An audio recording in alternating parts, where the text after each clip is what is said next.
इस सदन के सबसे वरिष्ठ सदस्य, वयोवृद्ध नेता, पूर्व प्रधानमंत्री आदरणीय एचडी देवगौड़ा जी ने जो विचार कहे, बड़े दुख का विषय है कि 21 घंटे का समय आवंटित होने के बावजूद, सबसे वरिष्ठ सदस्य के द्वारा यह अनुरोध करने के बावजूद जिस प्रकार का आचरण दिखाया जा रहा है, इससे साफ समझ में आता है सभापति महोदय कि इनका उद्देश्य सवाल का जवाब और जवाब के सवाल में नहीं है, इनका उद्देश्य बवाल में अधिक दिखाई पड़ रहा है।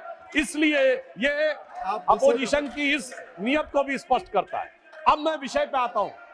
जो मैं बता रहा था कि बिंदु क्रमांक 5 पर राष्ट्रपति महोदया ने कहा कि यह देश के इतिहास में 60 साल के बाद यह पहली बार एक घटना हुई है जब लगातार 3 बार किसी प्रधानमंत्री को स्पष्ट बहुमत प्राप्त किया हो। और जिस समय महामहिम राष्ट्रपति महोदया ने यह शब्द बोला था, हम सबको ध्यान है, सबसे अनेक विपक्षी सदस्यों ने अपनी अपनी सीट पर आवाजें करते हुए इसका प्रतिवाद किया था। संभवतः उनके मन में इस बात के लिए स्वीकार्यता नहीं हो पा रही थी कि यह कैसे हो गया कि लगातार तीसरी बार मोदी जी के नेतृत्व में भारत की जनता ने स्पष्ट जनादेश दिया और पंडित जवाहरलाल नेहरू जी का वो रिकॉर्ड जिसके ऊपर वो बहुत इतराते थे, उसकी बराबरी हो गई। मगर हमारे बहुत से विपक्षी सदस्य कहते हैं कि साहब, नेहरू जी की बराबरी तो मोदी जी से नहीं हो सकती। तो सभापति महोदय, मैं आपके माध्यम से कहना चाहता हूं कि तीसरी बार मोदी जी चुन के आए हैं और ये मैं भी मानता हूं कि नेहरू जी और मोदी जी में बराबरी नहीं हो सकती। इसलिए तीसरी बार आने पे मैं सिर्फ 3 बिंदु दूंगा जिस पर हम मानते हैं कि नेहरू जी और मोदी जी की बराबरी नहीं हो सकती। नंबर 1, जब मोदी जी इस देश के प्रधानमंत्री के कैंडिडेट चुने जाने थे, सभापति महोदय, मुझे आज तक याद है 13 सितंबर 2013 शाम 6 बजे भाजपा की पार्लियामेंट्री बोर्ड की बैठक होनी थी और मोदी जी स्वयं उसके मेंबर थे, मगर उन्होंने कहा मैं उस बैठक में नहीं आऊंगा जिसमें मेरे बारे में विचार हो रहा हो। यह होता है नैतिकता के आधार के ऊपर निर्णय। उधर पंडित जवाहरलाल नेहरू जब कैबिनेट मिशन प्लान के तहत 26 अप्रैल 1946 को कांग्रेस का नया अध्यक्ष चुना जाना था और उसके लिए कांग्रेस वर्किंग कमेटी की बैठक होनी थी और 20 अप्रैल को मौलाना आजाद को गांधी जी ने लेटर लिखा कि आप अपना नामांकन वापस ले लीजिए और मैं चाहता हूं कि नेहरू जी प्रधानमंत्री बने। परंतु इसके बावजूद उस बैठक के अंदर क्या हुआ, इसका रिकॉर्ड आचार्य कृपलानी ने अपनी किताब Gandhi his life and thought, Maulana Azad ने अपनी किताब India wins freedom, Rajmohan Gandhi ने अपनी किताब सरदार पटेल और उस समय के सबसे प्रख्यात पत्रकार दुर्गादास ने अपनी किताब India from Curzon to Nehru and thereafter में लिखा है कि 1 वोट मिला पट्टाभी रमैया को और शायद 1 या 2 वोट मिले आचार्य कृपलानी को, शेष सारे वोट मिले सरदार पटेल को और 0 वोट मिले जवाहरलाल नेहरू जी को। वाकई कैसे तुलना हो सकती है? सर्वसम्मति से प्रधानमंत्री के कैंडिडेट बनने वाले मोदी जी और 0 वोट पाकर प्रधानमंत्री के कैंडिडेट बनने वाले हमारे नेहरू जी। एक वो नेता जिसको पूरे देश ने नेता माना, एक वो नेता जिसको उसकी पार्टी में किसी ने नेता नहीं माना। इसलिए वाकई तुलना नहीं हो सकती। बल्कि मैं तो कहना चाहूंगा, आज खड़गे जी अध्यक्ष बनना था तो सोनिया गांधी जी की इच्छा थी तो सारे डेलीगेट्स ने खड़गे जी को वोट कर दिया और शशि थरूर जी ने नामांकन वापस कर लिया। उस समय गांधी जी की इच्छा के बावजूद किसी ने नेहरू जी को वोट नहीं किया। तो मैं कह सकता हूं आज खड़गे जी की स्थिति उस समय के नेहरू जी से बेहतर है। अब मैं दूसरा बिंदु कहना चाहता हूं कि इसमें वाकई प्रधानमंत्री श्री नरेंद्र मोदी जी और खड़गे जी में तुलना नहीं हो सकती। देखिए, नेहरू जी ने के विषय में प्रख्यात शायर मजरूह सुल्तानपुरी ने एक आर्टिकल लिख दिया था कि उनकी कार्यशैली में हिटलर की झलक दिखती है और उसके बाद सभापति महोदय 2 साल जेल में रहे। और यहां मोदी जी के समय में हिटलर की मौत, मोदी जी की मृत्यु की कामना और कब्र खुदेगी जैसी बात कहने वाले लोग तो छोड़िए, जिन्होंने बोटी बोटी की बात कही थी वो सम्मानित सदस्य होकर अगले सदन में आ गए और इसके बावजूद किसी पे कोई कार्रवाई नहीं हो रही है। तो मैं मानता हूं कोई तुलना नहीं है मोदी जी और नेहरू जी की। दोनों की अप्रोच में जमीन आसमान का अंतर है। इतने देशों ने अपना सर्वोच्च नागरिक सम्मान प्रधानमंत्री श्री नरेंद्र मोदी जी को दिया जो भारत के इतिहास में किसी मंत्री को नहीं मिला। और प्रधानमंत्री जी ने किसको सर्वोच्च सम्मान दिया? हमने भारत के, हमारी सरकार ने और सरकार की बनाई समिति ने सिर्फ हमारे नेताओं स्वर्गीय अटल बिहारी वाजपेयी जी और आदरणीय लाल कृष्ण आडवाणी जी को ही भारत का सर्वोच्च नागरिक सम्मान नहीं दिया, हमने कांग्रेस के भी नेताओं को सम्मान दिया। कांग्रेस के 3 बड़े नेताओं को भारत रत्न मिला। मदन मोहन मालवीय जी को हमारी सरकार में भारत रत्न मिला, प्रणब मुखर्जी जी को हमारी सरकार में भारत रत्न मिला, पीवी नरसिम्हा राव जी को हमारी सरकार में भारत रत्न मिला। हमारी पार्टी के नहीं थे परंतु कर्पूरी ठाकुर जी को भारत रत्न मिला और कांग्रेस के नेता एससी जमीर और तरुण गोगोई जी को पद्म अवार्ड मिला। दूसरी तरफ नेहरू जी ने क्या किया? न किसी से अवार्ड मिला। अरे भाई, दूसरी पार्टी छोड़िए, अपनी पार्टी के सरदार पटेल और बाबा साहब अंबेडकर को भी नहीं दिया, उन्होंने अपनी सरकार से खुद को भारत रत्न ले लिया। यानी एक मोदी जी जिन्होंने सबको भारत रत्न दिया और एक उनकी सरकार जिसमें खुद को भारत रत्न मिल गया। तो मैं मानता हूं कि इन तीनों बिंदुओं पर नेहरू जी और मोदी जी में कोई तुलना नहीं है। इसलिए मैं कह सकता हूं कि मोदी जी नेहरू जी की तुलना में एक अतुलनीय प्रधानमंत्री हैं और उन्होंने यह अतुलनीय उपलब्धि हासिल की।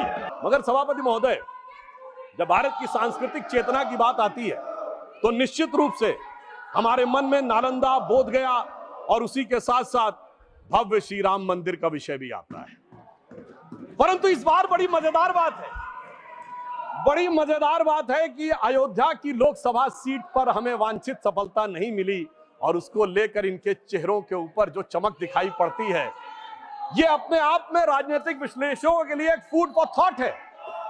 क्योंकि इस प्रकार का एक वातावरण इस देश में बनाया गया कि एक वर्ग के लिए all eyes should be on Rafah, चाहे किसी को पता हो रफा है क्या, कहां, ये ना पता हो, पर दूसरे के लिए all eyes should not be on Ayodhya. परंतु मैं ये भी बताना चाहता हूं सभापति महोदय, ये लोग समझ नहीं पाए।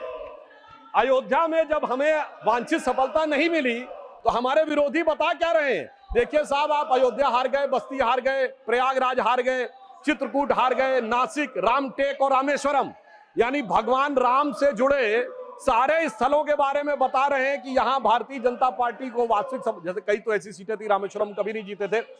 परंतु महोदय, मैं कह रहा हूं, ये समझ नहीं पाए प्रभु की लीला क्या है।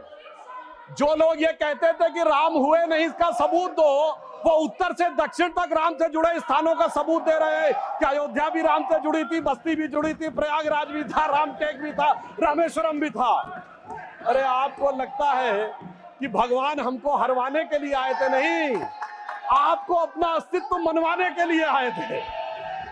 और मैं ये भी बताना चाहता हूं महोदय, रामचरितमानस और रामायण में भी उल्लेख है कि एक बार नागपाश भगवान राम को भी लगा था और नागपाश लगने के कारण एक मूर्छा आ गई थी और तब राम विरोधी दल में बड़ी खुशियां छा गई थी। मगर वो प्रभु की लीला का हिस्सा था, सिर्फ हनुमान जी को अपनी शक्ति याद दिलाने के लिए। और ऐसा पहली बार नहीं हो रहा है, ऐसा पहली बार नहीं हो रहा है सभापति महोदय। आज से 30 साल पहले मुझे याद है, उत्तर प्रदेश में जब समाजवादी पार्टी और कांग्रेस सबने मिलकर सरकार बनाई थी, सपा, बसपा और कांग्रेस आई ने मिलकर, तब एक नारा लगा था कि मिले मुलायम काशी राम, हवा में उड़ गए जय श्री राम। मगर हम तब भी नहीं डिगे थे और जो हवा में उड़ाने की बात कर रहे थे, 3 साल में हमने केंद्र में सरकार बना के दिखा दी थी और उत्तर प्रदेश में भी सरकार बनी थी। अरे अब तो इतना अंतर आया है, तब आप हवा में उड़ाने की बात कर रहे हैं, अब आप एक एक स्थान को बता रहे हैं। आप निश्चित रहिए, जिसे एक हम लोग जो प्रसिद्ध भजन सुनते थे उसमें ये कहा गया है, जो हनुमान जी का प्रसिद्ध भजन है कि रावण युद्ध अजान कियो तब नाग की फांस सबे सिर डारो। परंतु चिंता मत करिए, वो शक्ति पुनः जागृत हो रही है और वो जागृत होकर हमें पुनः वहां तक पहुंचाने का प्रयास रखेगी। और एक मैं गंभीर बात कर रहा था, श्री राम का विषय हमारे लिए हार जीत का विषय नहीं है। हम 2 सीटों की पार्टी थे, तब भी उतनी श्रद्धा और निष्ठा के साथ खड़े थे। हम 86 सीट पे भी वैसे ही खड़े थे, 120 पे वैसे ही खड़े थे, 182 पे वैसे ही खड़े थे, 282 पे वैसे ही खड़े थे, 303 पर वैसे ही खड़े और 240 पर भी वैसे ही खड़े हुए हैं। आपके लिए चुनावी हार जीत का विषय होगा, हमारे लिए चुनावी हार जीत का विषय नहीं है। परंतु हमें लगता है कि भारतीय समाज में यदि कुछ लोगों के मन में अभी भी इसको लेकर हो सकता हमारी तपस्या में कोई कमी रही हो, तो मैं ये कहना चाहूंगा भारत के सभी लोगों से अटल बिहारी वाजपेयी जी की कविता की वह प्रसिद्ध पंक्ति, जो उनकी कविता थी, आओ मिलकर दिया जलाएं, तो मैं इसके लिए कहना चाहूंगा कि अभी हमारा यह प्रयास बाकी है। तो एक पंक्ति उनकी मैं कोट करना चाहता हूं, जो आज की परिस्थितियों में बहुत समीचीन लगती है कि आहुति बाकी यज्ञ अधूरा, आहुति बाकी यज्ञ अधूरा, अपनों के विघ्नों ने घेरा, अंतिम जय का वज्र बनाने लव दधीच हड्डियां गलाएं, आओ मिलकर दिया जलाएं। फिर भी मैं सभापति महोदय कहना चाहता हूं, दो नेता जेल में चले गए तो इनको लगता है कि संविधान खतरे में आ गया और इनको लगता है कि वो न्यायिक कार्रवाई के तहत नहीं गए। तो मैं अपने विरोधियों के सुलभ संज्ञान के लिए याद दिला देना चाहता हूं कि ये क्या 2014 के बाद ही हुआ है। सोनिया जी और राहुल जी को जिस नेशनल हेराल्ड केस में बॉन्ड लेना पड़ा वो 2013 अक्टूबर में दर्ज हुआ, हमारी सरकार नहीं थी। कनिमोझी जी और ए राजा जेल गए 2011 में, हमारी सरकार नहीं थी। सुरेश कलमाड़ी जी जेल गए 2010 में, हमारी सरकार नहीं थी। मधु कौड़ा जी सीएम झारखंड जेल गए 2008 में, हमारी सरकार नहीं थी। शिबू सोरेन 2006 में जेल गए, हमारी सरकार नहीं थी। मुलायम सिंह जी मायावती पे 2006-7 में डिस्प्रोपोर्शनेट का केस हुआ, हमारी सरकार नहीं थी। करुणानिधि 2000 में जेल गए, लालू यादव 1997 में जेल गए, जयललिता 1996 में जेल गई, झारखंड मुक्ति मोर्चा रिश्वत कांड 1994 में हुआ, राजीव गांधी पे आरोप 1987 में लगे, FIR 1990 में हुई। मैं सिर्फ ये बताना चाहता हूँ, 30 साल से देख रहे हैं सभापति महोदय, हम लोग छात्र जीवन से प्रौढ़ावस्था में आ गए, जेल में अंदर बाहर आने जाने का खेल देखते हुए, और अब हमसे कहते हैं कि 2014 के बाद ये है। वास्तविकता ये है कि संविधान के साथ खिलवाड़ सदैव इन्होंने किया है। इसलिए मैं इनके लिए एक लाइन कहना चाहूंगा, उसके बावजूद ये किस ढंग की भाषा और आचरण प्रयोग करते हैं, तो मैं एक लाइन कहना चाहूंगा कि लहजे में बदजुबानी और चेहरे पे नकाब लिए फिरते हैं, जिनके खुद के बही खाते बेहिसाब बिगड़े हैं, वही हमसे सारा हिसाब लिए फिरते हैं। एक बात और कहना चाहता हूं, हमारे विरोधी लोग किस विचार की बात करते हैं, इनके मन में, सुनिए, इनके एक बहुत बड़े आइडियोलॉजिकल थिंकर थे, जो चुनाव के दौरान क्या बोले कि उत्तर भारतीय यूरोपियों से हैं, तो पश्चिम वाले अरब वालों से जुड़े हैं, तो पूरब वाले चीन वाले से हैं, दक्षिण वाले अफ्रीका वालों से हैं। वैसे सुनिए, वो इस्तीफा दिए थे फिर रीइंस्टेट हो गए, यानी केवल चुनाव के लिए था, वो चेहरे का नकाब उतर गया है।